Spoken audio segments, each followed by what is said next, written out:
Hello, good afternoon, and welcome to Radio Lost FM with the farming news and sport for the North Scotland area, broadcast from our wee bothy in the Cairngorms.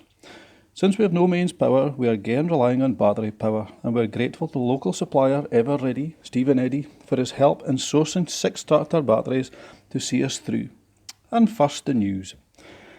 Well-known celebrity auctioneer Colin Slessor was reportedly rushed to Aberdeen Royal Infirmary on Monday night, suffering from heat exhaustion. Slessor, 62, from Inverurie, was found by his wife unconscious on the living room floor, wearing a padded Dickies boiler suit, 3 Aberdeen Northern March fleece jackets and a BBC woolly hat.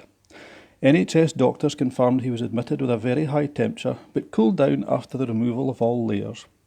A spokesman for Aberdeen Northern March confirmed that Slessor had misunderstood current government guidelines to self-isolate and thought he had to self-insulate.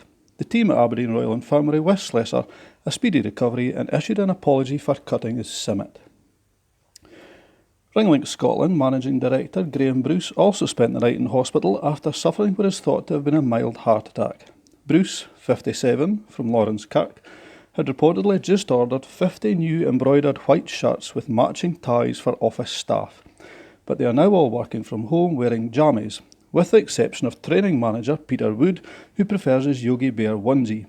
Bruce had been in negotiations to return the branded clothing when he seemingly collapsed. Bruce is now in talks with high street chain Primark with a view to purchasing suitable attire in bulk and is said to have requested an extra small boo-boo onesie to match Mr. Wood's. Bruce has made a full recovery and is also now working from home. Radio Lost News was impressed to learn that a well-known agricultural institution based near Aberdeen Airport was one of the first to go into full lockdown. Unfortunately, on closer inspection, it was actually still open, just no bugger could find the road in. Radio Lost News asked academic institution's senior management team in Edinburgh to comment that given current COVID-19 government advice, all were self-isolating. And now the sport. Given the fact that no teams are able to participate in any fixtures currently, we're advised of some Scottish team mergers and new sponsorship deals to cut costs. Culbokie, Culloden and Pull U will now become Cull U and have secured sponsorship from Aberdeen Northern March. Strip colours will be blue and red. Cuminston and Newbyth Rovers will now become Cumby Rovers and have sponsors Joyce Campbell to thank for their new white strips, sporting a collie dog on the front and a Suzuki quad on the back. Dunecht United and Tarland FC will now become Duntar United, sponsored by Nicholas Skeen, with strip colours blue, red and a thistle on the back. Cockbridge and Bucksburn United will now be known as Cockburn United and have gladly welcomed sponsors Oilfast Lubricants. D-side team Fingen and nearby Echt have merged to become Fecht and have secured sponsorship from Pandarosa Metals. Strips will be blue with a copper coloured back. Aberdeen team Fairfield and Dawnsize Lost United have become Fair Lost United, sponsored by Baines Coaches Meldrum. Strip colours will be white with a red tractor logo.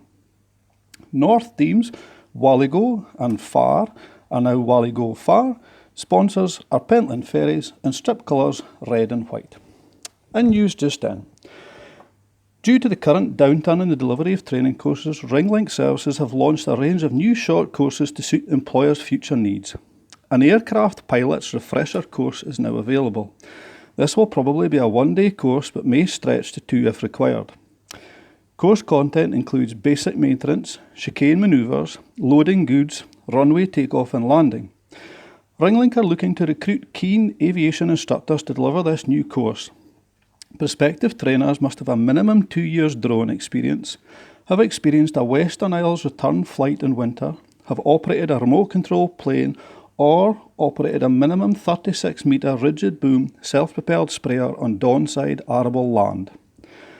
Trainees must be willing to travel to the Edzell Air Base, but provision is being made at Ringlink's new Fife office where nearby lookers will be utilised. And breaking news.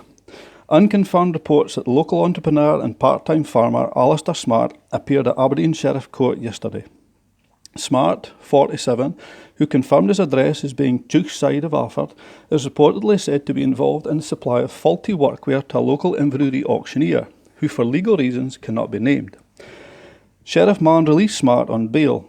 This was originally set at 50 fence posts and 10 strainers, but Smart argued this was too high and negotiated. Sheriff Martin agreed with Smart's plea and reduced bail to 25 square posts and 5 strainers after listening to Smart's quality sales pitch. A new court date will be set once a quiet time has been agreed by Smart. And that is Radio Lost FM's news and sport for the week. Ta-da!